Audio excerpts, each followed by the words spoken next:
A retina é uma fina camada, uma película que reveste o fundo do olho. Então, se a gente pegar aqui o nosso olho, talvez a forma mais fácil de explicar seja mostrar aqui nesse nosso olho amigo, onde estaria localizado. Porque para a maioria da população é difícil entender, às vezes, o quão complexo e o tamanho do nosso olho. Porque apesar de ser um órgão muito pequeno, ele tem várias estruturas. E dentro desse olho, com essas várias estruturas, tem a retina. E a retina está aqui, bem no fundo do olho. Então, quando a gente fala de fundo de olho, a gente lembra daquele exame que o médico fala, não, vou fazer o fundo de olho. É isso, a gente vai analisar, entre outras coisas, a retina. A retina está aqui, ó, nessa partezinha, uma fina camada, né, um órgão uma fina camada que reveste essa parte aqui no fundo do olho. Então, aqui na frente, a gente tem rapidamente a córnea. Aqui tem a íris, que faz tem aquela função de abrir e fechar para regular a quantidade de entrada de luz. Aqui atrás o cristalino, que é onde vai dar a catarata, que a gente opera, tira o cristalino, coloca uma lente no lugar, cirurgia de catarata, e a retina. E qual o papel da retina na formação da visão? A retina tem a nobre função de transformar a luz em um impulso elétrico que vai ser levado até o cérebro para então ser interpretado como visão. Então o que a gente vê são ondas, né, eletromagnéticas que chegam até a retina, e a retina faz, através de fotorreceptores principalmente, essa transdução. Ela transforma onda eletromagnética em impulso elétrico que vai caminhar pela própria retina, depois até o nervo óptico, que vai até o cérebro e vai ser transformado nesse processo que a gente chama de visão. Então, basicamente é isso. É o órgão que recebe a luz e faz essa transformação. A magia acontece na retina, porque nas outras estruturas, puxando a saidinha para o meu lado, isso não acontece. Então, na córnea, a luz passa, pela íris a luz também passa, sem sofrer esse tipo de transformação. No cristalino também, são estruturas importantíssimas para a refração, né, A refração é essa mudança, né, da luz, da direção da luz. São estruturas importantes, mas a magia, essa transformação da luz em imagem, se deve à retina, essa capacidade que a retina tem de fazer essa transdução. É como se ela fosse uma tela da televisão, então, assim, né? Ela é o filme de fotografia daquelas máquinas antigas que a gente usava para tirar. É aquilo ali. É nela que se revela a imagem. Exatamente. A luz bate ali, faz a transformação da imagem, e o cérebro é aquele antigo técnico de laboratório que revela, né, aquela imagem, aquele filme Entendi. que a gente levava lá. É mais ou menos essa a ideia. Olha que legal. Você falou sobre refração, é um ponto importante, porque esse efeito da refração é o que... Bom, isso em outros dias a gente vai trabalhar sobre isso também, principalmente quando a gente falar sobre catarata.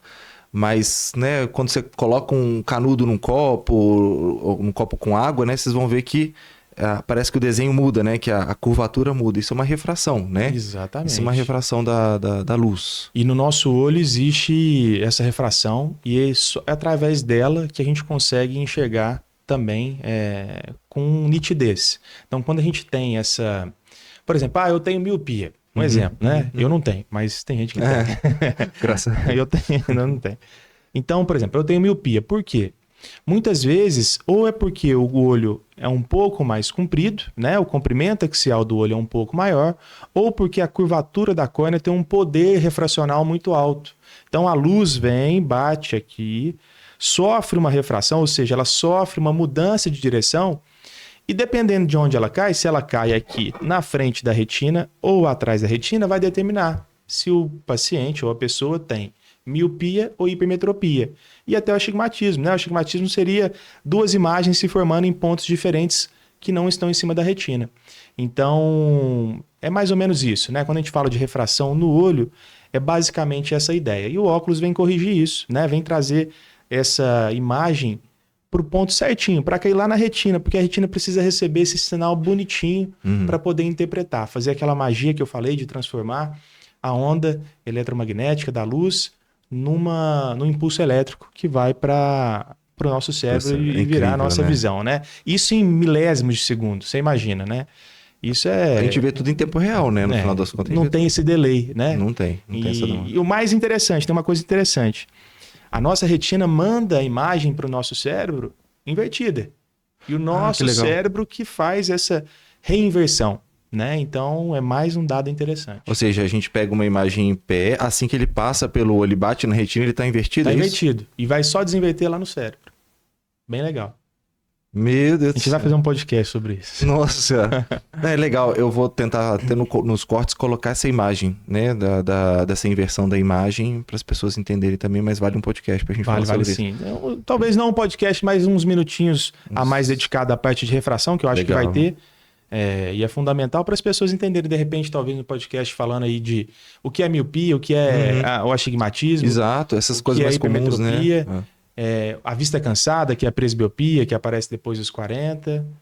Então acho que vale a pena. Tem muito assunto para poder Nossa. a A gente gente tava abordar no falando disso, né? Que é podcast. um órgão tão pequenininho, apesar desse olhão ser gigante, né? Você imagina, né? Quantas Gente, estruturas. E extremamente aqui complexo. é um sistema ainda reduzido, né? Para ficar mais fácil da gente explicar as principais estruturas, que é a córnea, a íris, o cristalino, e aqui atrás a retina. É, legal. Né?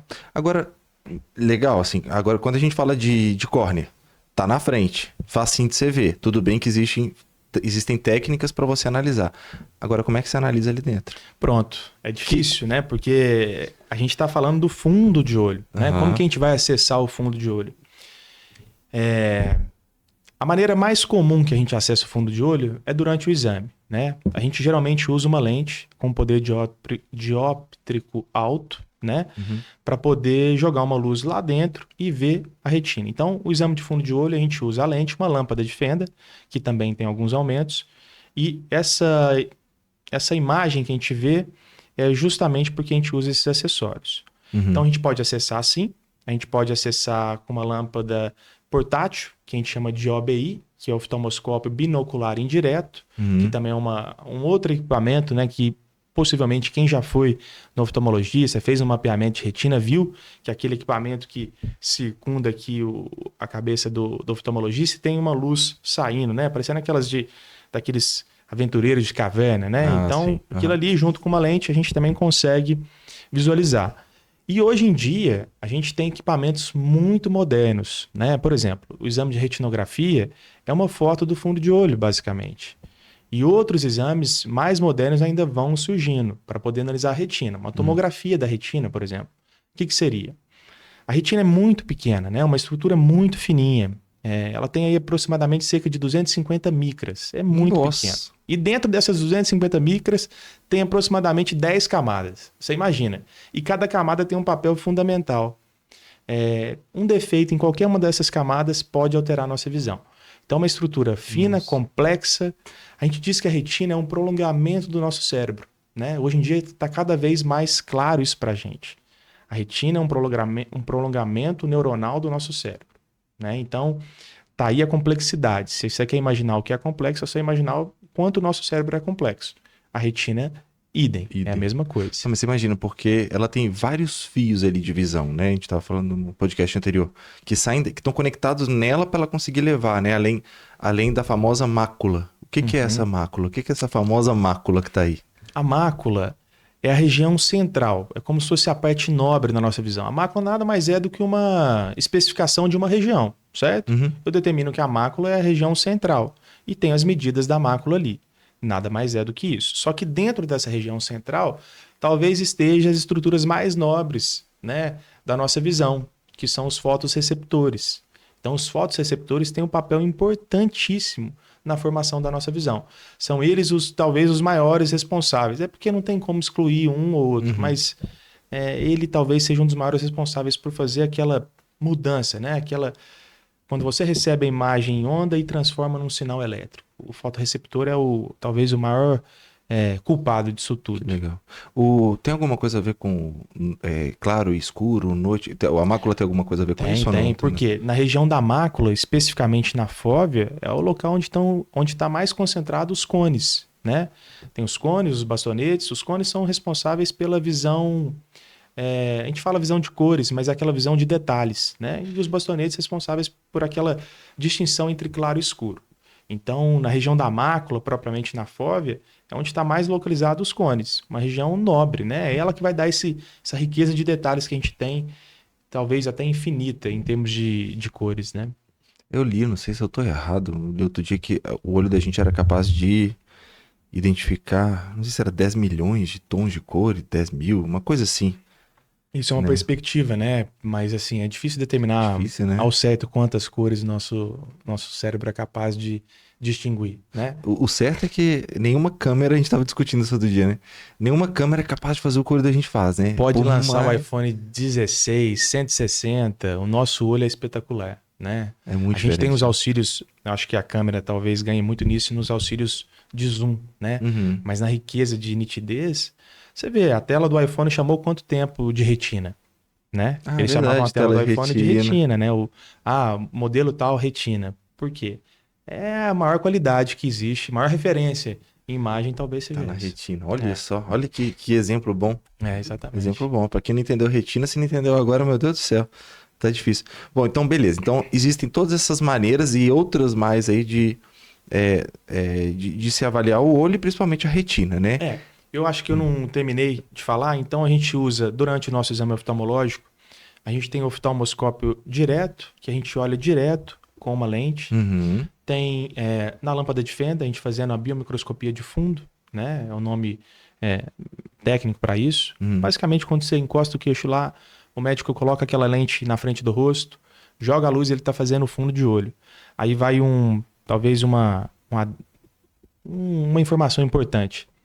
Sempre que alguém for fazer um exame, eu quero fazer um óculos. Não se esqueça, o fundo de olho ele tem que estar associado a esse exame. Não procurem locais onde ofereçam somente a refração. Vou fazer só o Uhum. óculos. Eu fui lá e só fiz o óculos. O exame de fundo de olho é parte fundamental, importante e indispensável no exame oftalmológico. Sem fundo de olho, meu amigo, você não fez praticamente nada. Você não descobriu nada, certo? O óculos, a gente não é querendo assim, mas você consegue encontrar. Mas a análise do fundo de olho, ela só é feita e bem feita por um médico oftalmologista. É. Então, não procure outra coisa senão um médico oftalmologista para avaliar o fundo de olho. Mas, pois bem, biomicroscopia de fundo. Depois disso, a gente tem a oftalmoscopia indireta, que é o capacete, Uhum. que eu falei. E aí a gente parte para os exames, né, não invasivos para avaliar a retina. A retinografia, que é uma foto do fundo de olho. Se alguém pesquisar retinografia, vai aparecer exatamente. Fotografia, né? Fia aí. Exatamente. Então é uma foto do fundo de olho. Uhum. Depois disso, tem alguns outros exames que servem para trazer mais riqueza de detalhes a respeito da parte vascular, das camadas da retina. Como eu disse, são 10 camadas. E aí foram se lançando exames mais complexos, né? Que para poder ter uma análise cada vez mais rica. Mas basicamente é assim. Quando a gente às vezes não consegue acessar a retina por meio desses mecanismos, né? Que precisam da transparência para poder serem avaliados, o que eu quero dizer com isso? Tem uma catarata muito grande, né? Uhum. No popular. A catarata minha tá madura, tá dura, tá muito densa. Vai ficar difícil, porque você imagina, a luz que passa aqui precisa chegar desse lado. Uhum. Se tem uma catarata aqui no meio, o que a gente tem que fazer, né? A catarata ela pode impedir muito a pessoa enxergar, porque a luz não chega aqui, e impede também da gente avaliar a retina. Então a transparência é super importante. E quando não existe transparência, talvez um outro método que a gente usa para poder avaliar a retina é o ultrassom, né? A gente encosta uma sonda aqui que emite ondas e essas ondas reverberam, voltam e mostram a imagem para nós, de uma certa forma, lá da retina. Então isso é um ultrassom. Então você vê que se não fosse uma coisa importante, não tinha tanto jeito de olhar, Nossa, imagina. né? Quantos mecanismos tem? E talvez que eu não tenha citado todo ainda para poder avaliar a retina. Meu Deus do céu, é muita tecnologia para exatamente só para retina quanta coisa tem, né? Só para retina. Porque a retina talvez o tecido é um tecido insubstituível, né? Se a gente falar em córnea, a gente consegue fazer um transplante de córnea, a gente consegue tirar essa tampinha do olho aqui, que chama córnea, e colocar outra no lugar, né? Íris, olha para você ver, a íris hoje a gente tem íris artificial, né? Perdeu a íris lá e tal. Tem íris artificial, a gente consegue colocar. Cristalino, a gente tira o cristalino quando tem a catarata, a gente tira e coloca uma lente no lugar. E a retina? A retina Tem, assim, tem projetos, mas vamos falar no popular, a retina não tem substituição, né? A retina, Até pela complexidade que ela tem, né? não esqueça, é um prolongamento do nosso cérebro. Então, como é que a gente substitui essa parte neuronal no fundo de olho? É muito difícil. Sem contar que a gente até não colocamos aí, mas se a gente fosse comparar nesse modelo aí, é como se a gente pegasse aquele filme de cozinha, né? E colocasse em cima aqui, ó. Isso Em talvez cima esse modelo seria o melhor, porque aqui a gente está vendo a parte ainda alaranjada do olho. A retina, pega aquele papel filme, imagina um papel filme revestindo aqui em cima. Isso é a retina, né? Essa retina é esse papel fininho, que aí talvez a gente puxe o gancho do descolamento de retina, né? Que talvez mais tarde a gente vai falar das alterações da retina, né? Das doenças que acometem a retina. O descolamento de retina nada mais é do que esse papel filme, entre aspas, se desprendendo daqui do fundo do olho. Que é extremamente perigoso. Vai tirar a conexão, né? A gente está falando de conexão neuronal. Se eu desconecto, eu perco essa conexão.